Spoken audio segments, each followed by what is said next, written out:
Hello friends, welcome back to BBS Baba physics. Today we are going to see resolving power. Resolving power मतलब क्या होता है? जब हम लैम्डा और डी लैम्डा मतलब कि when we are able to see two nearby wavelength clearly, तो ऐसे हम कह सकते हैं कि रिजॉल्व है। ठीक है, तो फॉर एग्जांपल मान लीजिए दो ऐसे ऐसे अगर पैटर्न बना है तो फेयरली रिजॉल्व। अगर ऐसे ऐसे एकदम बन गया तो और अच्छा हो गया, पर अगर पैटर्न ऐसे बन गया एकदम ऐसे तो अच्छे से रिजॉल्व नहीं हुआ। ठीक है ना, तो इसमें एक क्रिटेरिया होता है। कौन सा क्रिटेरिया? उसको क्या बोलते हैं? रेले क्रिटेरिया।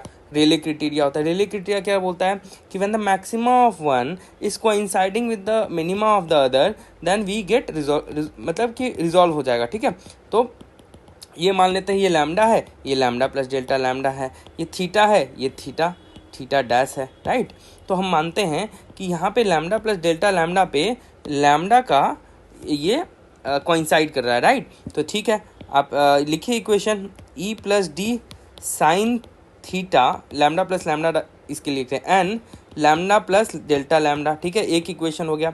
नाउ ये वाला minima is equal to what? This minima is corresponding to the principal maxima. तो we know that for example we have to get mth minima corresponding to nth principal maxima. तो क्या होगा? E plus D sine theta is equal to n lambda plus m lambda by n. ठीक है, अगर great number of slits ये है। Right, तो इस केस में क्या था? हमको जस्ट ये जो प्रिंसिपल मैक्सिमा है उसके जस्ट नेक्स्ट वाला चाहिए था, तो एम की वैल्यू क्या हो जाएगी? 1 हो जाएगी। राइट, तो यहाँ पे क्या लिख देंगे? E plus D sine theta, theta dash होगा क्योंकि यहाँ पे देख रहे हैं is equal to n lambda plus m की जगह 1 लैम्डा बाई एन। ये दूसरा इक्वेशन हो गया। तो ये तो दोनों तरफ सेम है, तो एक इस तरफ क्या बचा? इक्वेट कर दीजिए। इक्वेट क्या करना है? N lambda plus delta lambda is equal to n lambda lambda by n. ठीक है, n lambda plus n delta lambda n lambda by n. तो एन लैम्डा से एन लैम्डा कट गया, तो n delta lambda lambda by n is equal to n into n, ये lambda by delta lambda. ठीक है, ये equation हो गया हमारा, ये हमारा इक्वेशन हो गया।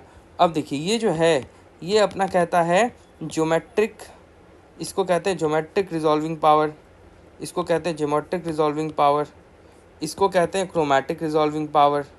क्या कहते हैं? Chromatic resolving power, chromatic resolving power. Now अगर what we are trying to say कि अगर we are able to resolve the two nearby wavelengths, इसका कब होगा? जब आपका geometric resolving power is greater than chromatic resolving power. ठीक है, जब geometric resolving power chromatic resolving power से ज़्यादा हो जाए तो हम समझ लेंगे रिजॉल्व हो जा रहा है। ठीक है, ये हमारा रेले क्राइटेरिया है, वही सब नोट्स में दे रखा है।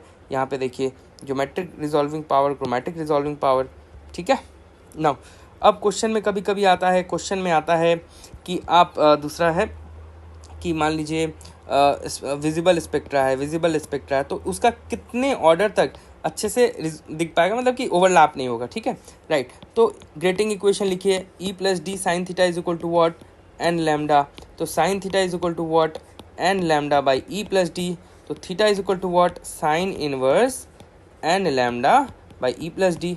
राइट, अब हम वायलेट के पहले वाले में देख रहे हैं तो एन की वैल्यू 1 हो जाएगी। वायलेट का क्या होगा? 4000 एंगस्ट्रॉम लेते हैं। ठीक है, तो theta V1 n is equal to 1 के लिए sine inverse 4000 by E plus D. ठीक है, उसी तरह theta R1 sine inverse 7000 E plus D. ठीक है, theta V2 sine inverse 4000 into 2 8000 E plus D. वाह, कोई ओवरलैप नहीं किया। थीटा R2 के लिए sine inverse 14000 E plus D, कोई ओवरलैप नहीं किया, सही है।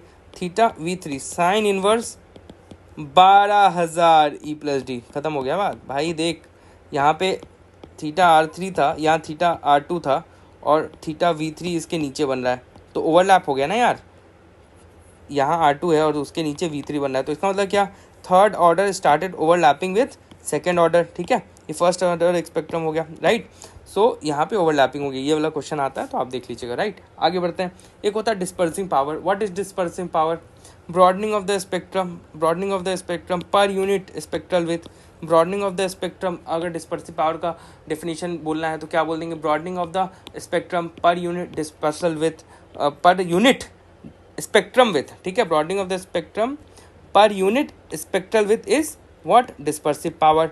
तो dispersive power e plus D sine theta is equal to what, n lambda. तो डिफ्रेंशिएट कर दीजिए, e plus D sine theta का cos theta d theta is equal to n delta lambda.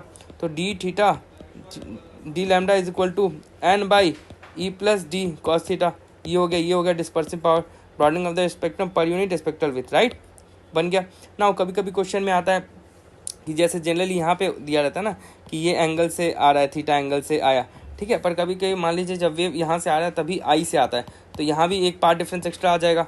तो पहले क्या डेल्टा क्या होता था, पहले ई प्लस डी साइन थीटा था, तो अब इसके वजह से भी जुड़ जाएगा, तो ई प्लस डी तो सेम ही रहेगा, एक साइन थीटा हो जाएगा प्लस एक साइन आई हो जाएगा, ठीक है।